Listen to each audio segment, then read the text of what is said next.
All right, I should be live. So let me know if you can hear me. Welcome to WorldCon Office Hours. This is week 7, I believe. Wednesday, November 11th. Welcome everyone. I hope everyone is doing fine today. And let's see, let me know that I am transmitting so I know we can get started pretty shortly. So I think things should be working out now. So do let me know if you can hear me. All right, so I see that Michael is here. Hello, Michael. Thank you. See, Anna is here. Hello, Anna. Hope you're doing fine today.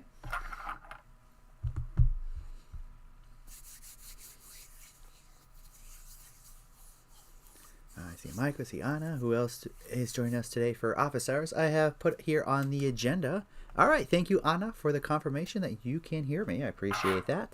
So we can get the ball rolling. Here I put the agenda, a couple of things that people have brought up. I didn't talk about on Monday, but I want to talk about them right off to start off the day.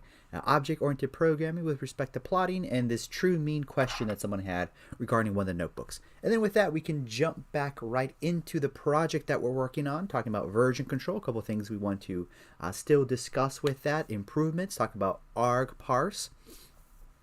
Basically, the ultimate goal is to make a command line script that we can run whenever we are ready to run it. So I see Paulo is here. Hello, Paulo. All right. So let me know anything else to put on the agenda. And sort of our roadmap is once we wrap up this Python file to flag suspicious practices and learning about version control, then we're going to use that as a launching pad to talk about Flask. And I mentioned Flask here and there, but Flask is a Python web framework.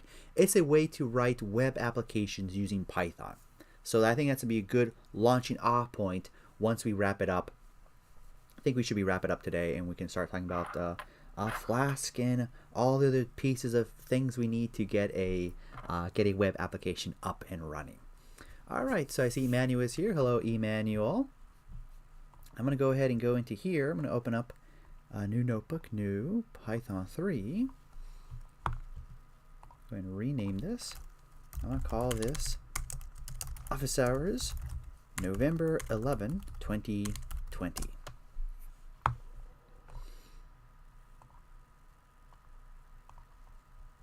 Okay. So one of the most popular packages for plotting in Python is called matplotlib. In matplotlib, the API, the syntax of matplotlib, is very highly influenced with MATLAB. MATLAB is a programming language that centers around numerical computations. It is popular in academia. The problem with MATLAB is it requires a license. So it's not open source, it requires a license. I used to use MATLAB when I was in university. When I was in school, I would use MATLAB. A lot of my PhD was written in MATLAB. But unfortunately, it has a license, and we have to pay for license fees. So it's not like Python, which is open source and free. So actually, in fact, I transitioned from MATLAB to Python. But nonetheless, the plotting API of MATLAB was influenced by a Python package called matplotlib. So import matplotlib.pyplot as PLT. And let's play around a little bit with matplotlib to understand the syntax, and then we can talk about this object-oriented approach to plotting that matplotlib provides.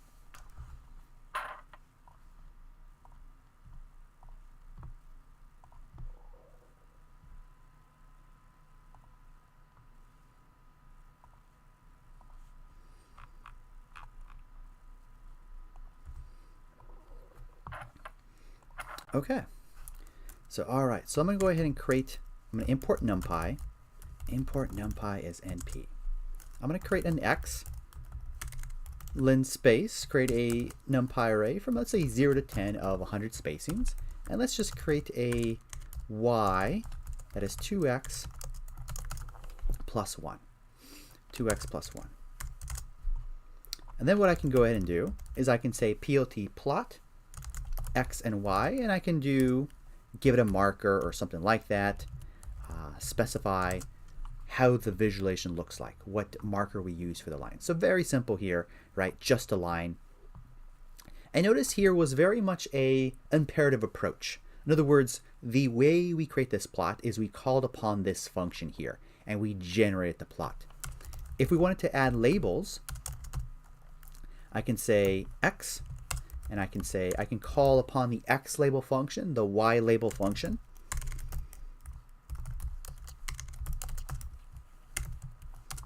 PLT title and my plot.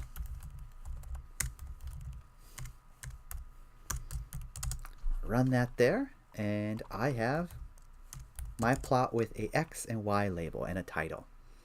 So notice this is very much a working with functions. We call upon a function to generate the plot.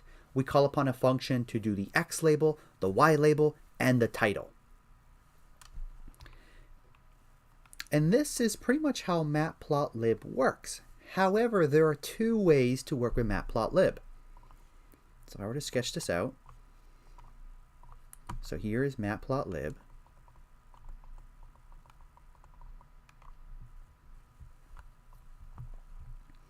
And here we have this PyPlot API. And here we have the Object-Oriented Programming API. And this way of generating plots is very much influenced by MATLAB. MATLAB influenced and uses functions. This one here is an object-oriented programming approach to visualization. So there's two ways to generate plots in Matplotlib. There is PyPlot. In fact, the way we access PyPlot is we import from matplotlib.pyplot as PLT. However, there is this alternative API, this object-oriented approach API. And let's see that today. Let's talk about a little bit about this object-oriented API. So I'm going to go ahead and say import Matplotlib. And the object-oriented programming approach with visualization is kind of intuitive in the sense that you can think of, we want to create an object of a figure class.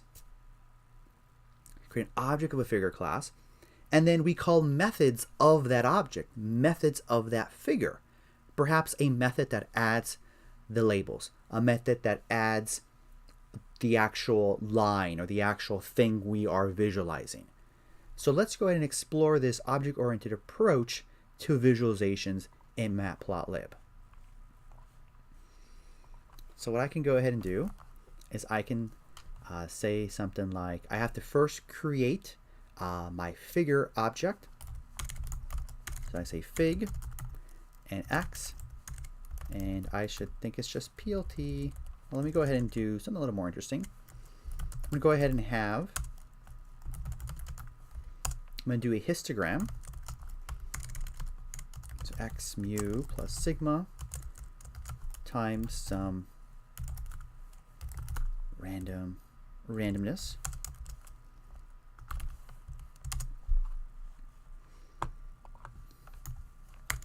And I say number of, okay, and then I can say fig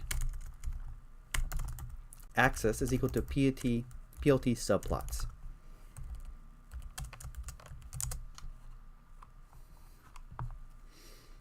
Then what I'm going to go ahead and do is I'm going to go ahead and call on my axis object, I'm going to call hist.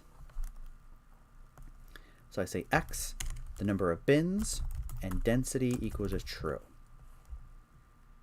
And this is going to return, run that there. And let's see.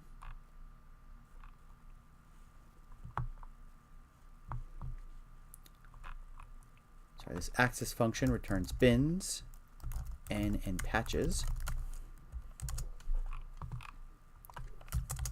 So here n is the, if I look at the documentation,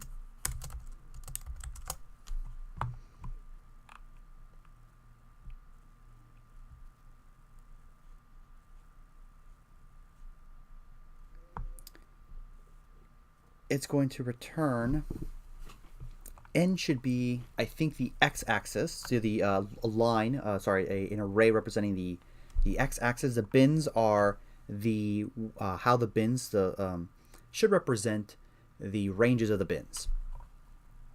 And here patches should be the y-axis for those bins. So all the information for us to visualize a histogram.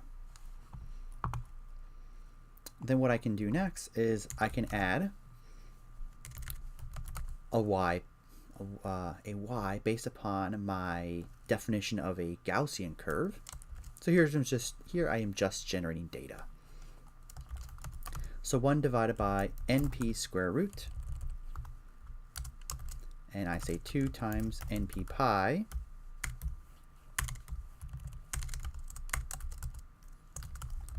times sigma times np exponential negative 0.5 times 1 minus sigma times bins minus the average star star 2. I think that's it, but let's see my parentheses there. Okay, that makes sense. Times sigma times the exponential negative 1 times 1 over sigma times bins minus mu. I seem to have an extra set of parentheses. That's why I have, for some reason, 2 stars. Right, there's my y. And now what I can do is I can call upon the axis object and call its plot method. So I have the bins and the y, and I want a dashed line. This should be a string. Too many errors today. And then I can call set x label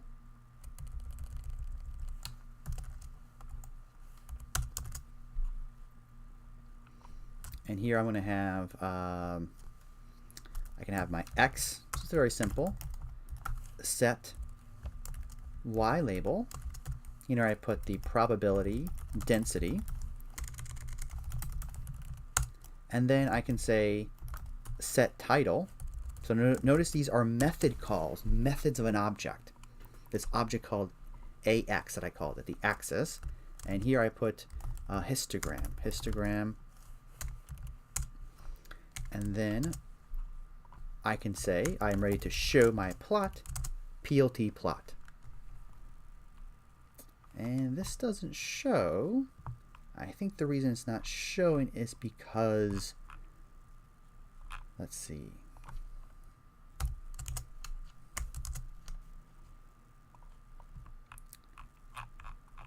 Because something with Jupyter Notebook. I suspect this is going on, a little issue with Jupyter Notebook.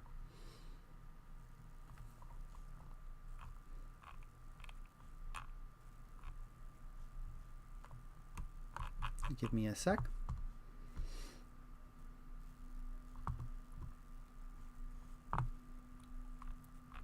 Because I should not have drawn this, shouldn't have called this visualization. Let me go ahead and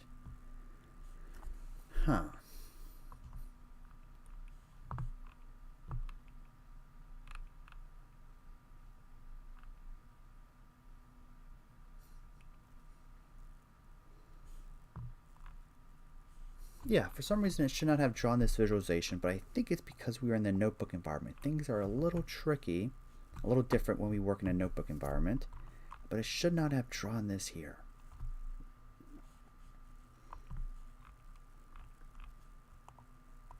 Let's see what happens if I put PLT show there instead. Okay.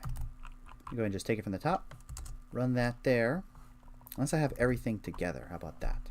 I think I might want to have everything together in one cell. Let's try that.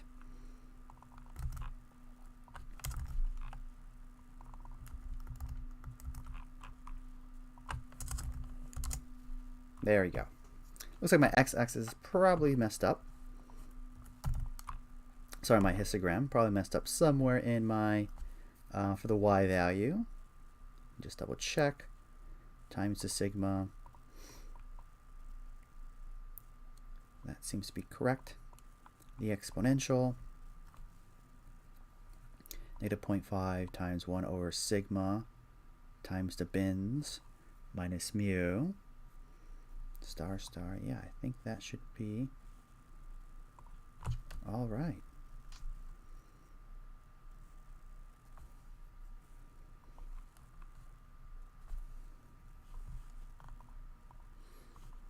Okay, so notice how the way we generate this visualization is through an object-oriented approach. We create figures and axes objects, and then we call methods of those objects. And this is a different way to generate your visualizations. It's a little more verbose. Notice how it took a lot more code to write. However, it gives you more flexibility. In fact, when we talk about visualizations, what I often recommend people to do is go into the website and go to examples and take a look at the visualization you want to create. Look for one that matches what you're looking for. Maybe something like scattered and max. And look at it and adopt your approach by looking at that visualization. And some of these before, and I know that I was looking at this yesterday, before it would pretty much try to promote the object-oriented approach to visualizations. But now I look at it here, it's pretty much trying to promote, this one's promoting the object-oriented approach. I believe, right here we create our axes and we call methods of those axes. And in fact, there is a different, something called Bokeh. There's a Python package called Bokeh, which is another visualization library. And this one here is meant more for interactive visualizations. Some rather impressive visualizations. And if we were to take a look at some of those, the code to create those visualizations, we see pretty much this object-oriented approach. So here's the state of Texas with some unemployment figures from about 10 years ago. And notice the object-oriented approach it's taking. So here is just formatting the data, but here is the actual creating the visualization right there.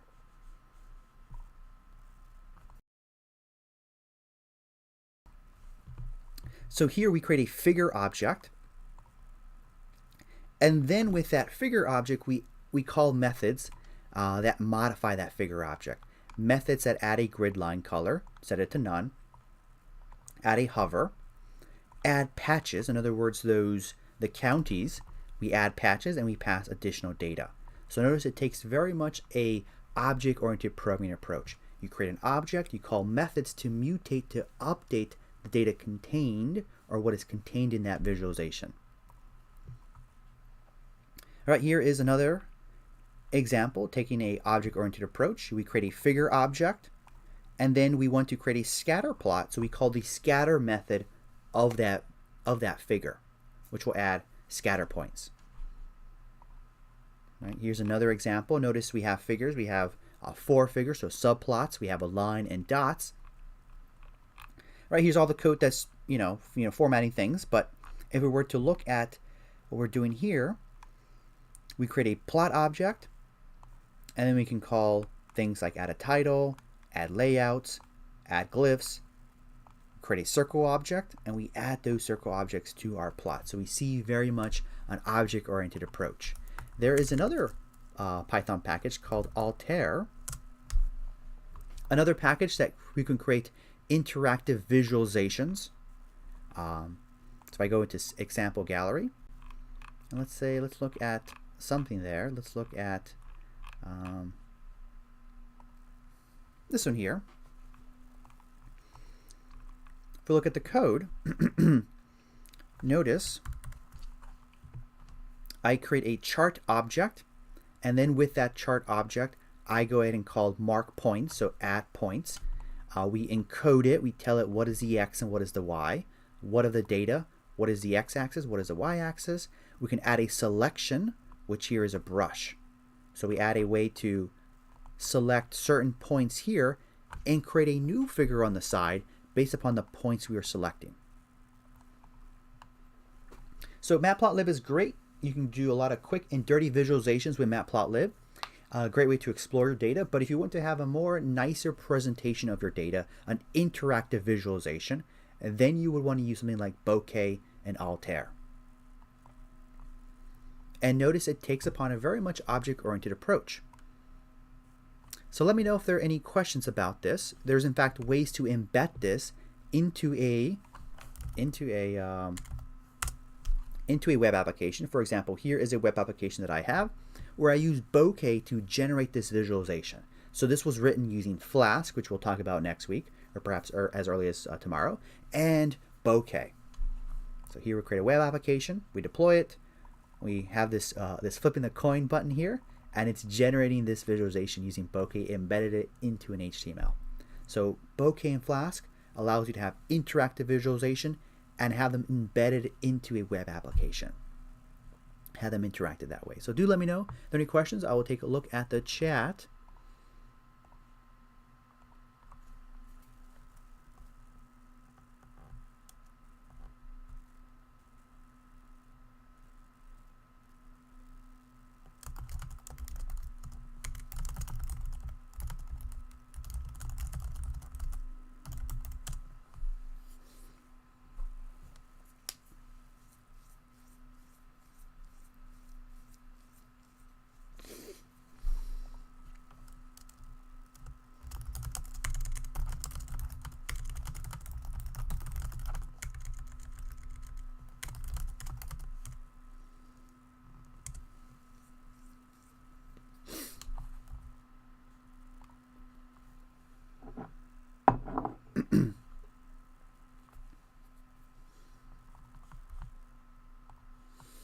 Okay, let me take a look at the chat here. So one query, the shared folder for Office Hours Notebooks hasn't been updated since October 27th.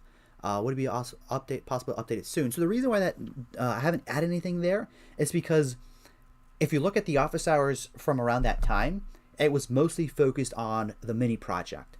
And so because of that, there was no notebooks to add to that folder.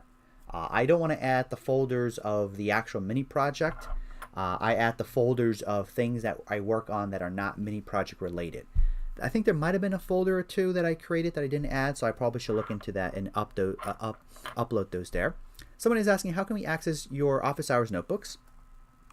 Right, so if you go into, not that one. If you go into the pod, we go into video downloads. A little weird because it's called video downloads, but here is a directory called Office Hours Notebooks.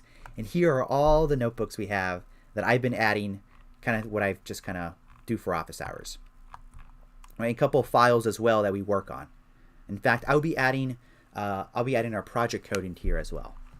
So here's a notebook about, here I put a notebook from the ML from Unit 2 about clustering. I think that helped people visualize what is happening for that clustering problem.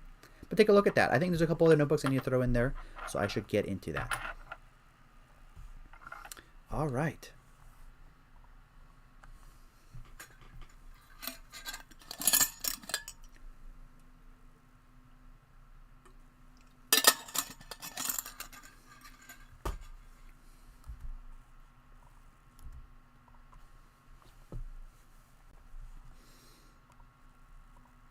So let me know if there's any follow-ups. If not, we will transition. Someone had a question about calculating the true mean. All right, thank you. Thank you for your comments. All right, so there was a question about calculating the true mean of a population. And we can never obtain what is the true mean of a population. We could arrive at estimates of the true mean. For example, this visualization here simulates the process of the probability, the uncertainty about what is the bias of a coin. So in other words, we have a coin that's unfair. Well, let me go back here. We can choose the fairness of a coin. In other words, what fraction of time it turns up heads. And I'm going to put 75. And then before I flip the coin, I have really no strong belief of what is the probability of the coin of turning up heads. So I say a uniform distribution.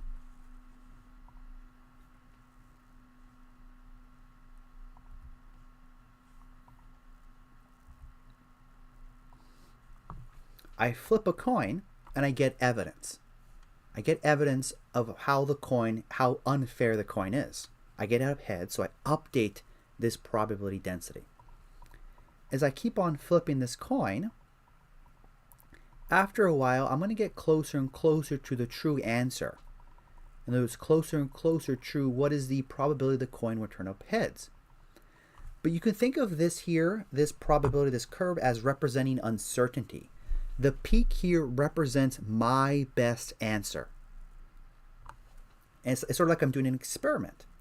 I'm arriving closer to the true answer as I get more and more data points, as I do more and more experiments. But notice how I never collapse to a single vertical line. I always have some sort of uncertainty. This uncertainty, of course, gets thinner. And if I were to do this for an infinite number of times, I will arrive at the true answer. Notice my answer is pretty close to the true probability. I'm getting closer to the true answer, and the thickness of this curve gets skinny and skinny and skinny, but never gets to 0. So the whole point here is that you can never calculate the true mean. What instead you can do is you can generate a confidence interval. In other words, what is the range, what is the most likely range for the true mean? And as you get more and more observations, that uncertainty interval gets smaller, smaller, and smaller, and smaller.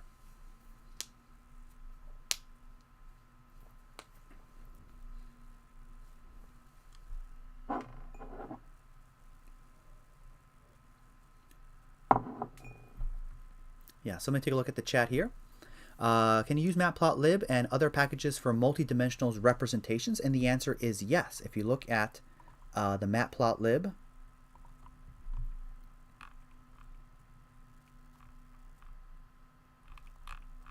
library, there are a couple, they should have some examples of 3D visualizations.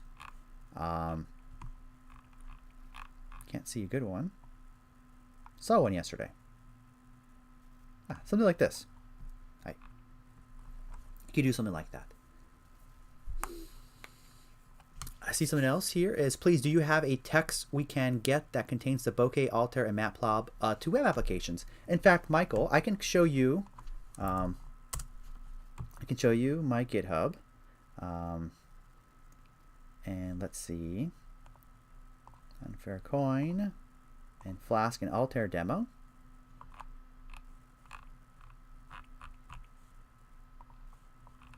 So here is the code for the unfair coin.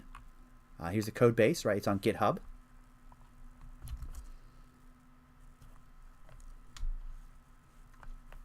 Something like that. And here is here's one that using Altair. All right, we can have something like geothermal potential sites.herokuapp.com, right? We've deployed, well, I've deployed this. It takes a while since I use a free tier service, right? They're not going to put your project of importance. But the cool thing I like about this is that we can set things like a minimum depth and a minimum gradient. In other words, we have a set of wells in the US, abandoned wells, and we want to find certain ones that fit the criteria. We have a web form where we choose the minimum depth and the minimum gradient. If I hit submit, what it does, it generates a map of the US with the wells that fit this prior criteria. So of course, if I want something deeper and something that is hotter, I can hit submit. And then I have the wells that fit that criteria. And there is a code there that shows you how we generate this visualization. In fact, we can probably do something like this in our web application when we work on that starting next week. And how to deploy it also to a third-party service so that you have a link you can share with everyone. So right here is, I'll put this link here that you can play around with. And last group, we can do something like this as well, where we have a weather application. where basically what it does, it takes your IP address, figures out where you live, uses a service to get the weather, and visualizes the weather for that location.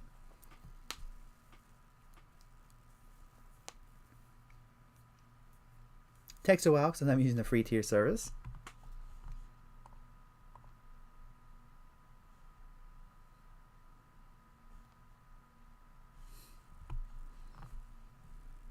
Right, so apparently I'm in New Rochelle right now, and here is the weather to expect for the day. Right. Daily 24-hour forecast as well as a 10-day forecast. A nice little Wikipedia summary of where I am located.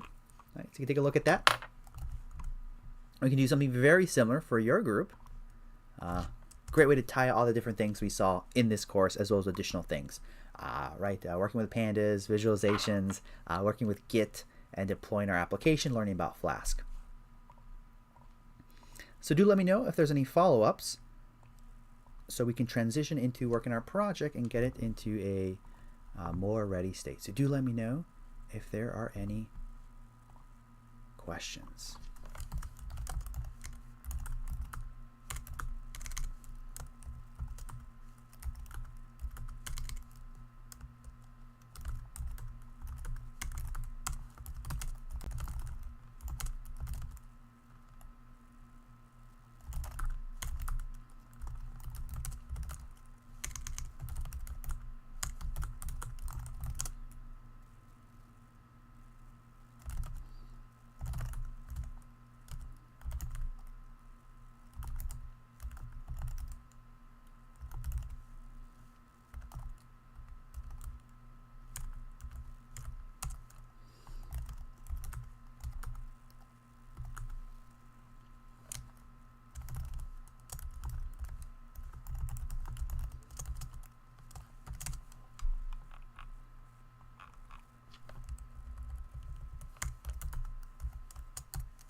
Okay, so let's go back to our project. So let's go data course. Where is our project? It was in prescription drug analysis. And remember, we're learning about Git as well. So we're doing changes, we're using Git. And the next thing I want to do is, let's go and look at our code. Let's be critical of it. Let's be critical of our code, right? It helps to be critical of our code. And one of the things that we are doing is, what if we want to have a different cutoff, a different z-score cutoff? I would have to go into the code and modify the value, right? If I want to have a stricter cutoff, let's say z-score of 3 and raw count of 100, I can save this and I can go back to the terminal and cd data course. And then cd, no, it's not in, it's in data course? Yes, it's in data course, and then cd into, what do I call that? I call that prescription drug analysis. And then say Python drug analysis,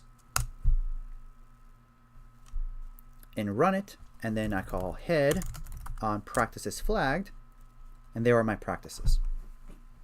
So notice if I have to change the z-score cutoff, I have to go in there and literally modify the code, modify the hard, right, because I'm hard coding those values. That's annoying, right? That's annoying if I have to do that. It'd be very nice that I can specify what should be those cutoff values when I run the script. That I provide those cutoffs once I run the script. This is great because I don't have to modify this code because this code is being tracked, right? If I go back to the terminal and I say git status, oh, drug data analysis has been modified. Git diff, of course it's been modified because I changed those values. So let's see how we can improve on this task here. So, right, so a quick trick. Every time in Git you make changes and you want to get back to, you want to erase those changes, right? I do git status, this file has been modified, and I do git diff, and it shows me what the difference is. what if I want to get rid of those changes? What I do is I do git checkout, and the name of the file, drug data analysis. So git checkout with the name of the file, what it does, it removes the changes of the file, the changes that have yet to been added to the staging area. Make changes, move it to the staging area, and then commit those changes. So instead of figuring out, okay, what did I change, right? I can go back here and say, oh, what did I change? I think this was 2 and I think this was 50. No more guesswork with git. I can do git checkout, and now if I do git status, hey, that file hasn't been changed. If I go back here and I refresh it, it's back to what I had before. Right? No more guesswork when we are working with git.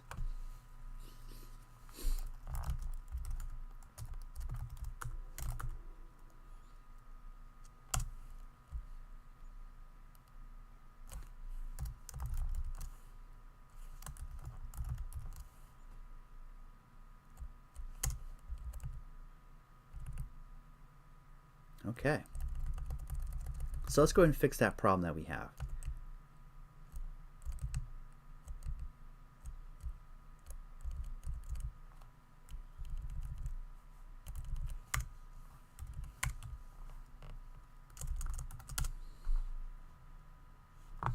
Okay, someone is asking a question here. Is so just by uploading a file, does it get integrated to Git's tracking circle? Sorry if I missed the part. So you're saying if I upload a file to the directory, is that what you're asking? So in other words, if I were to go here and I were to say upload and put a file in this directory here, this folder, is that what you're asking?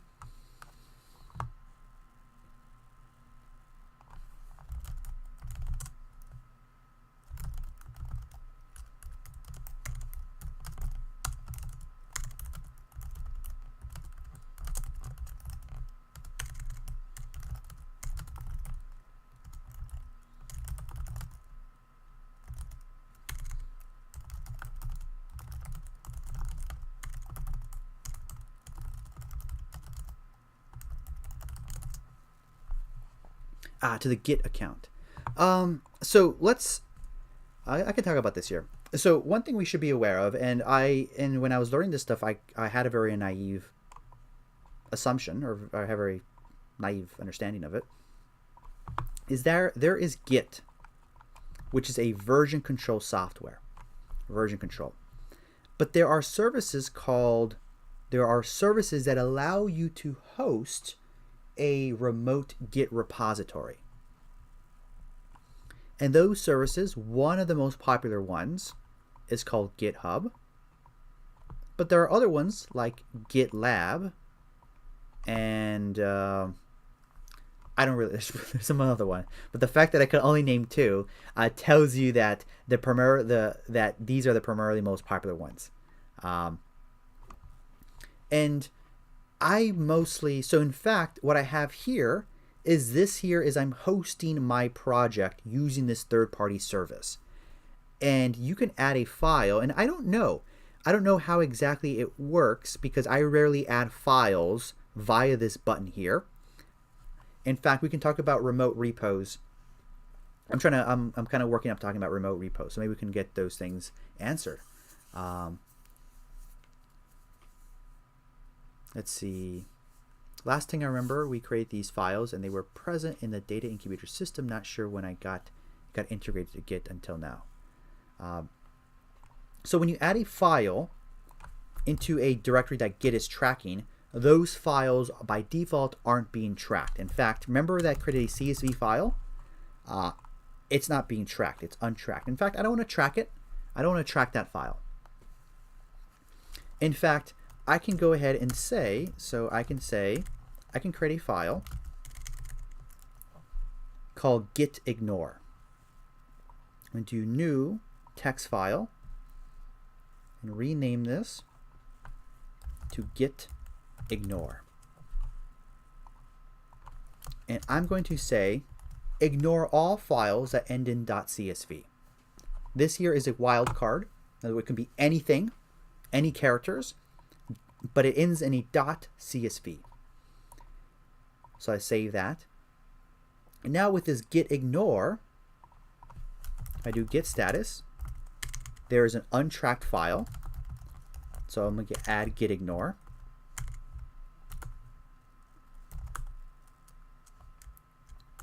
Add git ignore, git commit, and call that add git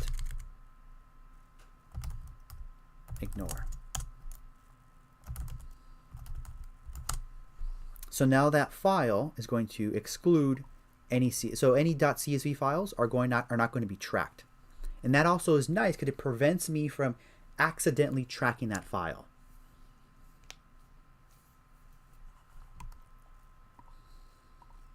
All right, so let's go here. And now I'm going to add a new feature to my project, right? This idea of not hard coding those cutoffs. So it's best that I create a branch. So I'm going to do git checkout -b, and it said, I'm going to call this branch command line interface support. So I created my branch. I do git status, and I see that I'm on that branch.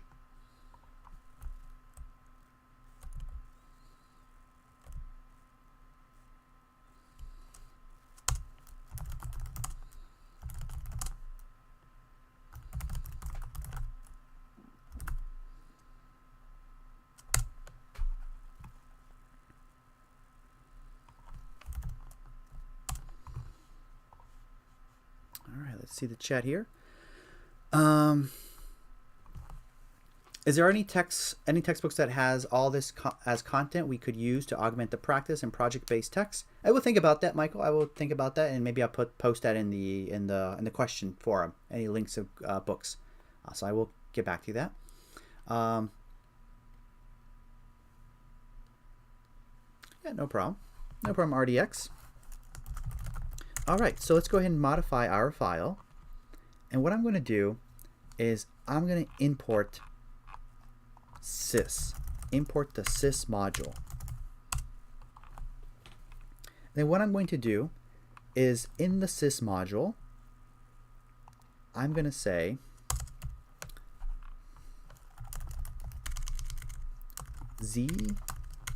z-score cutoff is equal to sys.argv1 and raw count cutoff, I have a typo so I have to stick with it, is argv2. So what this means here is that if a user passes additional options, additional values when you run the script, the way I can access them is by this list called argv, arguments variable, in the sys library, in the sys module. So in fact, I'm going to go ahead and just do this illustrative purposes. I'm going to print out argv. I'm actually going to comment this out right here. So I'm going to import sys. I'm going to print out argv. I'm going to go back here. I'm going to run the script. Let's see what happens. Run that Python script. And notice it printed out the name of the script. So what happens is that when I run this script here, there is a variable called argv. And this variable here contains the arguments that were passed when I ran the file.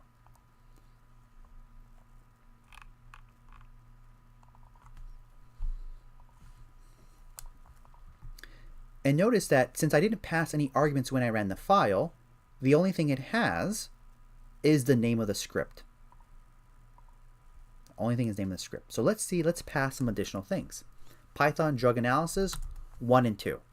So notice I have Python, the name of the script, followed by 2 arguments, 1 and 2. Now I hit enter, and notice what happened. Notice it printed out all the arguments that were passed when I ran the script. So the name of the file followed by 1 and 2.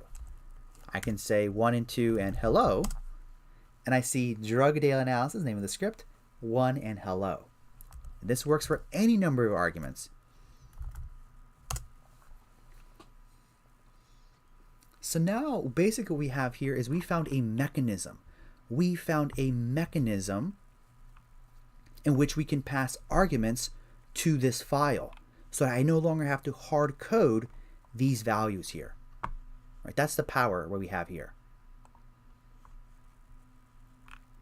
So with that said, what I'm going to do is I'm going to say, okay, if the first argument is, if the 0 argument is the name of the script, I could say print running, and here I can say sys.argv 0. So this will print out the name of the script.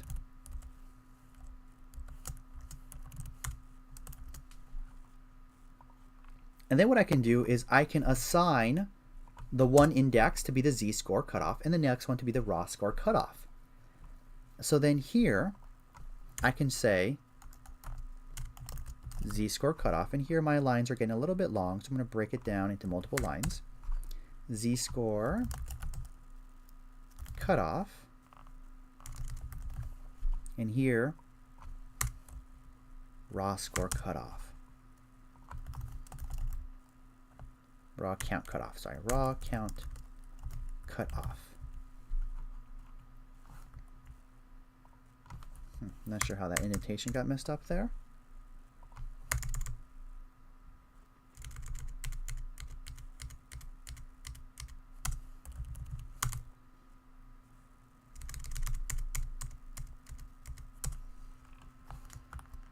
And save it. So when I go back here, I can say run drug analysis and have a z-score cutoff of 3 and a raw count cutoff of 100. So running the script, right, I printed out that message. I got a name error because I probably have a typo, right? So it doesn't know what z-score cutoff is in line 72. So let's go ahead and investigate that. Line 72, z-score cutoff, and what I call this z-score cut off, and right there we go. Fix that typo. Let's run that.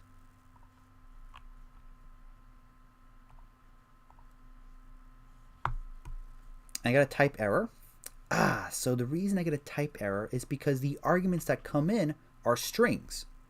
So let's convert them into integers. Integer, integer. Let's run it again.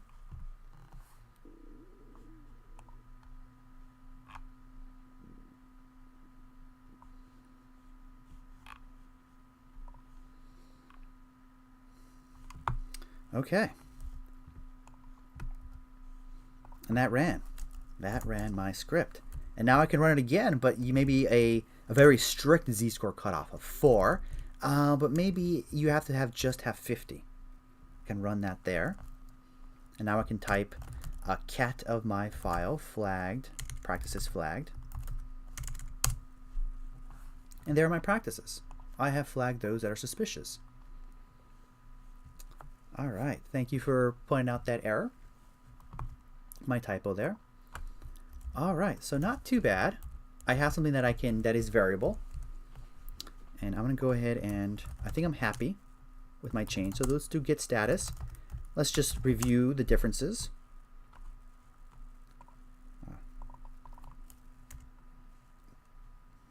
That's just fixing those for aesthetic reasons. I'm just being picky.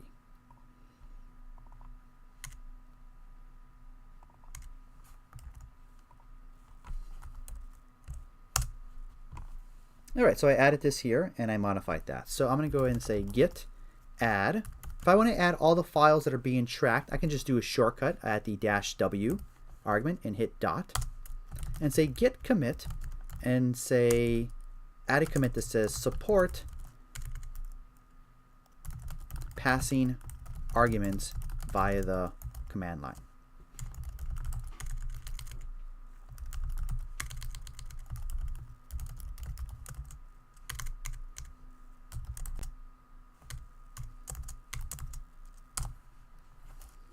right, I did that.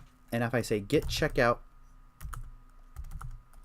master, and I can say git merge, what do I call that branch? Git, if I do git log, of course it doesn't have those changes.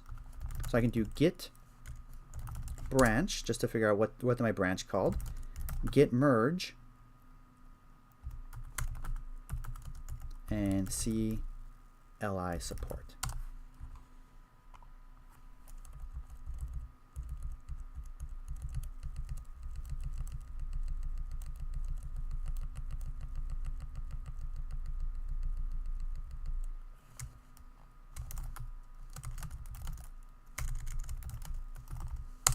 Okay. Now I've merged it to master, and I'm ready to go. Now, if I were to examine this script here, what are your criticisms? What are things that it were to? I support command line support, but maybe there's a better way to go about doing this. So anything that people would like to have as a feature, or things that's a little bit tedious, or maybe be great to have. What are your thoughts here? What are your thoughts here?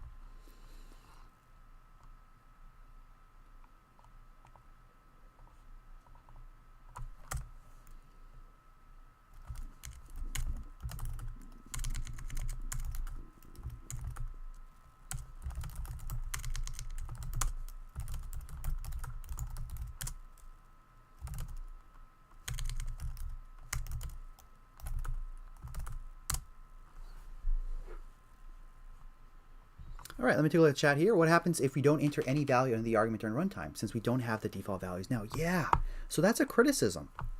If I were to run this script and I were to forget to have a cutoff, I get an index error, right? I have to, so I fix one problem, but I cause another one.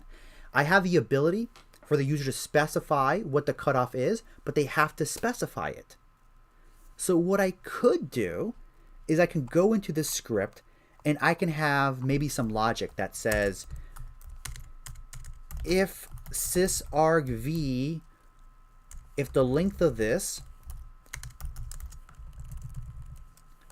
is less than 3, then I can say raw count cutoff should be equal to the default. I could do something like that, right? I can do something like that. And I can hit save. I can run this here, and index error out of range. Let's see.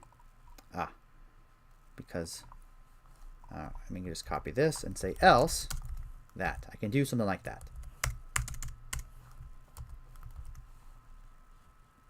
So if I go here, then it works, right? I could do that. But however, what if someone doesn't provide the other one, right? Then it gets a little bit confusing. And maybe I can hard code this, but very quickly this code here gets very messy and not so elegant and hard to maintain. There's got to be a better way. In fact, there is. And that's through the args_parse library. So we're going to play with that. The args_parse library. I'm going to go ahead and I'm going to save this here, but I can just say git checkout Python drug analysis. So that got rid of all those changes there.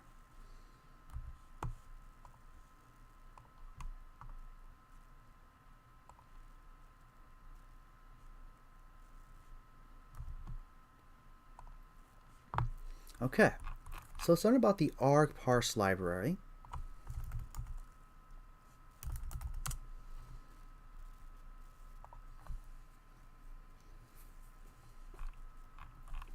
And the arg_parse library is a way where we can easily specify command line arguments. And the way it works is we're going to import arg_parse. Let me go here. And since we're going to do a new branch, right, we can do git checkout. Let's create a new branch for this. I'm going to do git checkout -b. Call this args_parse. I think that's what it's called. Does it have an S? No, it does not have an S. So let's just be consistent. Arg_parse support. And I get an error. Oh, no, I didn't get an error. So let's go here and we're going to import import arg parse. And the way it works is that we create a parse object and we add what are the arguments for our script. Just close that. So we see what we do here is we first create a parse object through this arg parser. Just copy that. And I can say here, parser equals arg parse dot argument parse. And then with this parse object, we're going to add arguments to it. So here we're going to add arguments. So here we're going to add an argument called echo. So what this means is that you can think of what arg parse is going to do. It's going to put all of the arguments that are passed to it into an object called parser.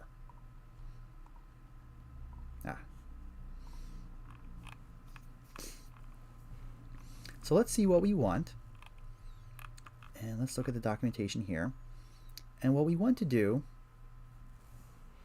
is we're going to, let's see, positional and optional arguments.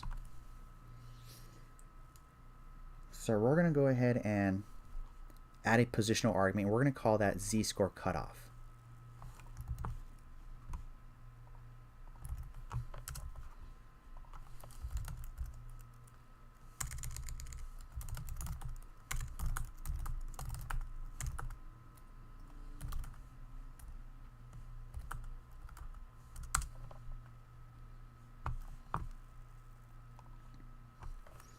Parser add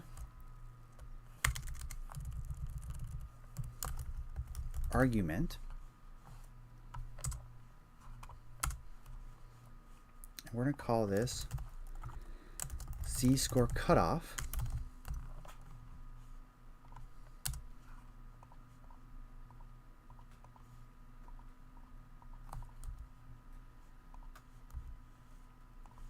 And something's going on with my browser. I don't know, something fishy is going on with my browser. I think I lost something here. And if I look at it, we give the name of the file, the argument. We tell it what is the integer type. Sorry, what is the data type? Integer, along with a help message. So I say here I'm going to call this add argument z-score cutoff. Type is an integer.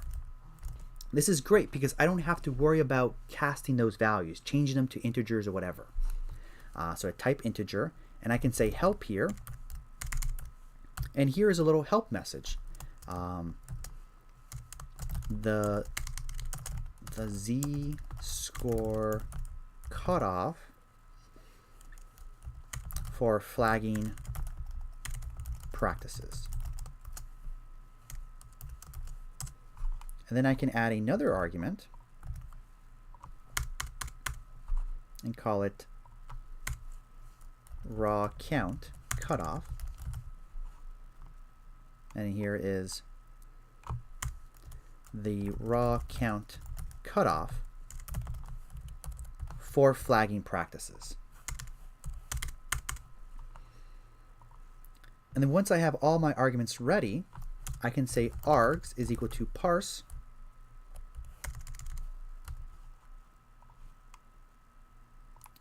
args, parser parse args.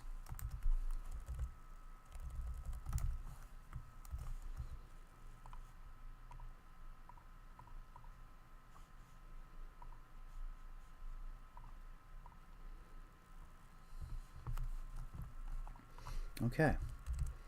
And then I'm going to go ahead and print args. I'm just going to print that just to see what happens. I'm going to, of course, comment this stuff out.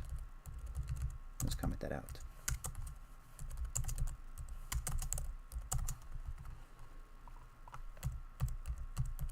Then run it there, and I get a nice message. Now we're out of time, and I have to go somewhere right away, so I have to pick this up tomorrow. This is a bit rushed, but we'll wrap up args parse tomorrow and see the benefits, and then talk a little bit more about Git, and then move on to working with Flask. So that said, I have to run out. a quick look at the chat here. What happens if we don't enter any value in your arguments during runtime? Yeah, we get an error message. Do we need to do checkout -b every time to add an additional Python library? The -b represents creating a new branch. So git checkout -b says we're going to create a new branch and we're going to switch to that new branch. All right, another library is not required on our local system as a compiling from Git directly writes. Sorry if I'm getting a little confused here. We'll talk about version control, about environments when we get to our project. So that's it, guys. I have to take off. We'll wrap up RxParse tomorrow. So take